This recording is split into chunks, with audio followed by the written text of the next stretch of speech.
Hey everyone, Roughneck2 Charlie here with the first of what I like to call rough reviews. Today, I'm going to be reviewing the campaign, aka War Stories, for Battlefield 1. So let's get started. First off, this was hands down the best campaign and most captivating characters in a Battlefield game since the Bad Company series. Now, the campaign contained about 6 war stories, each of them following made up characters' experiences during the war. The campaign was as short or as long as you wanted to make it. You could simply run and gun your way through each mission, and you can complete the entire thing in as little as 3 to 4 hours. However, if you took the time to go back and complete each Codex mission and collect all the field manuals, this pushed the playtime to about 6 hours. I will be posting a video of all the field manual locations at a later date if you feel as though you want to use a guide instead of searching for yourself. Moving on. There was plenty of good and bad to take away from the campaign. Let's start with the good. DICE did a great job of capturing the overall size of World War I and showing the effect it had on so many different cultures.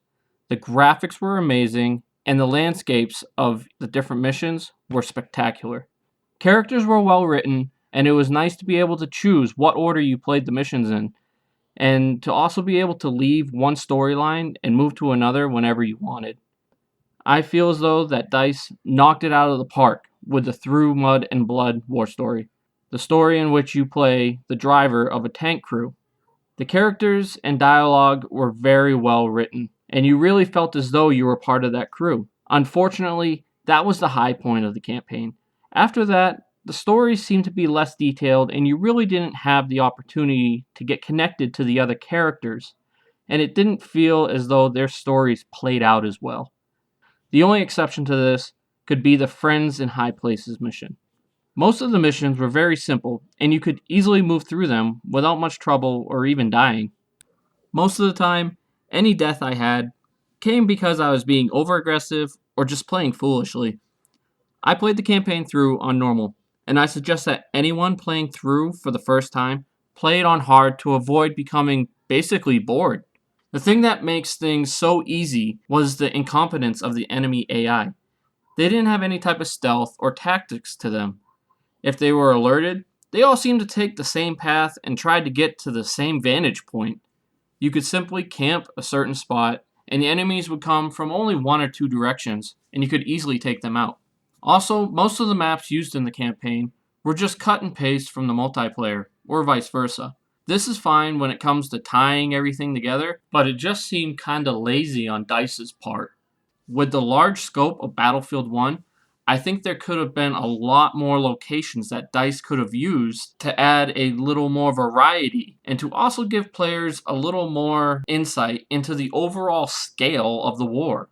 There also seemed to be an emphasis on Germany being the forces that you were fighting, which is not necessarily the case in World War I. I've seen many comments on social media from people either from Germany or of German descent feeling though as this was kind of an anti-Germany game, which I find completely understandable. My hope is that DICE will be able to portray things from the German side of the war in future DLC. I also want to touch on the Codex missions as well, which were also good and bad. The good being it gave you different options on how to play each mission, but a lot of them had conflicting goals, and you had to play through each mission a few times in order to complete them all. In the second mission of Through Mud and Blood, Fog of War, you had the mission of either not alerting anyone or not using any melee kills. Yes, this could be completed all at once if you went to one of the first supply tents and got the silenced pistol. However, you really had to be careful with where you took your shots. And I found it was easier just to play through the mission twice in order to complete them.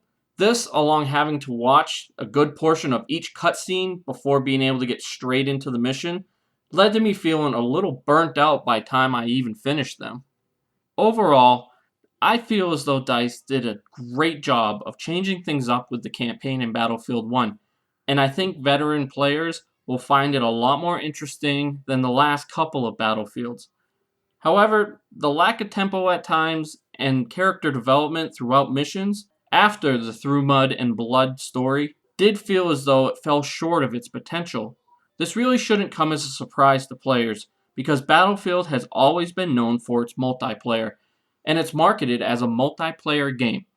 So in the end, I have to give Battlefield a 7 out of 10 for its campaign. I like the change of pace, and it's definitely worth playing through at least one time.